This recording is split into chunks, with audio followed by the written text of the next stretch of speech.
Tänker ni samma sak? Att det är skitsvårt att välja frukost, för det är det.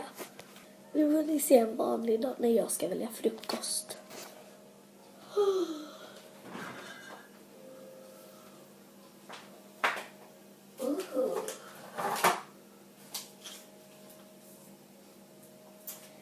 Här ska jag ju bara välja frukost.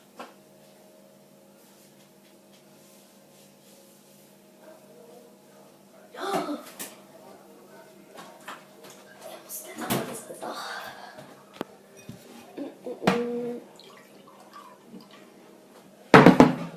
Ska jag verkligen ta? Ska jag äta frukost? Jag tar.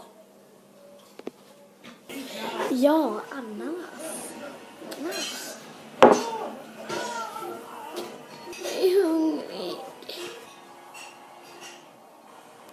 Mat, jag kommer till dig, mat.